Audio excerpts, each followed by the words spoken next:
Halo Bu Martin, ini adalah ulangan saya, itu nilainya segini. Di sini saya akan menjelaskan 5 soal kimia. Selamat menyaksikan. Jadi sebanyak 100 ml larutan C3COH 0,2 dicampur dengan 100 ml larutan NaOH 0,2. Jika KaCH3COH itu 10 ml. pH larutan setelah dicampur adalah. Jadi yang pertama itu kita menentukan mol massa dan basa, ya. Di sini CH3COH itu kan 100 mili dikali 0,2, itu hasilnya itu 0,02 mol. Lalu ada NaOH 100 mili dikali 0,2, hasilnya 0,02 mol.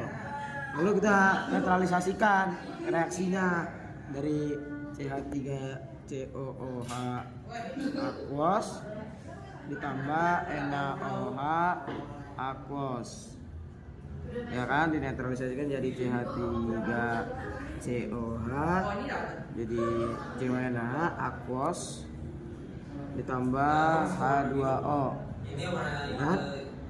Dari reaksi ini terlihat bahwa mol CH3COH dan NaOH bereaksi dengan perbandingan 1:1 karena kedua mol tersebut sama, maka setelah reaksi tidak ada CH3COH yang tersisa. Lalu saatnya kita menghitung konsentrasi garam CH3COH Na setelah reaksi. Lalu di sini kan kita mencari volume dulu, volume larutan. Jadi 100 mili ditambah 100 mili itu kan 200 mili, ya kan? Baru konsentrasinya itu konsentrasi CH3COONA itu 0,02 mol, ya kan? Ya 0,02 mol, 0,2 mol. Itu hasilnya itu 0,1, ya kan? Baru kita menentukan pH larutannya. Larutan itu kita langsung cari aja KaCH3COOH itu 10 ml, ya kan? Baru Kb nya itu KbCH3COO itu Kw per Ka itu berarti 10 14 per 10 ml, hasilnya itu 10 min 9. Konsentrasinya itu CH3COO 0,1 m. Ini fisika udah lah. Lalu Lanjut. baru kita nyari pOH. pH nya itu min log OH min sama dengan min log 10 min 5, hasilnya itu 5. pH nya itu 14 min pOH jadi 14 kurang 5 9. Belum. Oke, jadi ini soal nomor 6. 4,9 G NaCN larutkan dalam air sampai volumenya 1 liter. Bila diketahui KaCN itu 7 kali 10 maka pH larutannya adalah, oke, yang pertama kita langsung cari konsentrasi OH minnya, ya, itu Kw per Ka kali CN min ini baru itu hasilnya tuh 10 min 4 per 7 kali 10 min 10 kali 10 min 1. Jadi paling ini hasilnya itu 7 min setengah dikali 10 min 2,5. Lalu kita cari pH nya dulu. pH itu min log OH min log 7 min setengah kali 10 min 2,5.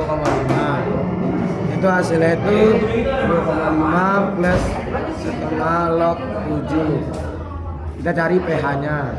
pH nya itu pH ditambah pOH itu 14. Nanti pH nya itu ditambah 2,5 plus setengah log 7 hasilnya 14.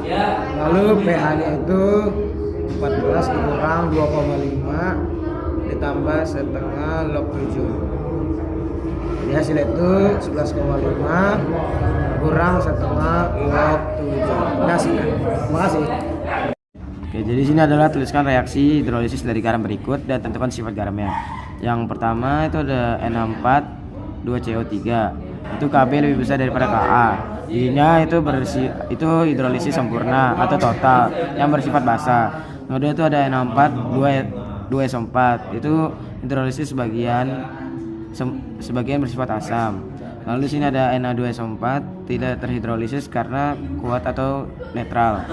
Lalu ada CH3COO2Ca, itu dia sifatnya berhidrolisis sebagian dan bersifat basah. Lalu bisa kelihatan apa ya? Nah, di sini ada untuk mendapatkan larutan garam yang pH-nya 9, maka banyaknya garam natrium benzoat itu C6CH5OONa yang harus dilarutkan dalam 100 ml air. Oke, nah kita langsung aja ke pengertiannya. Itu kita nyari volume larutannya itu 100 ml. Itu lalu pH-nya yang telah diketahui itu kan 9.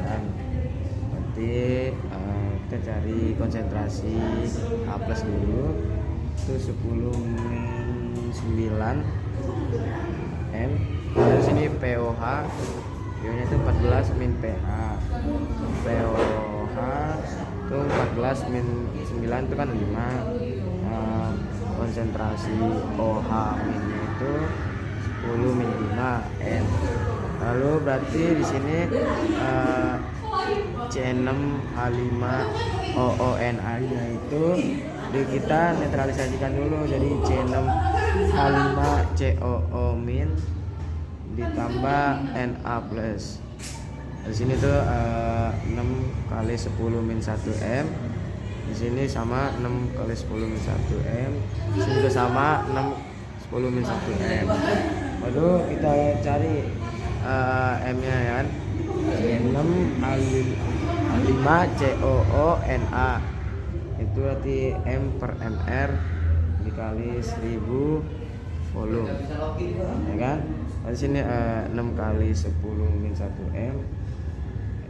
M per 144 G per mol dikali 1000 kali volumenya itu 100 mili. Berarti itu hasilnya itu M sama dengan M kali 10 min 1 dikali 144 per 10. Berarti N itu adalah 8,64 gram. Terima kasih. Dah. Oke, pembatas segitu aja video saya mengenai beberapa soal terhadap ulangan harian hidrolisis garam. Terima kasih.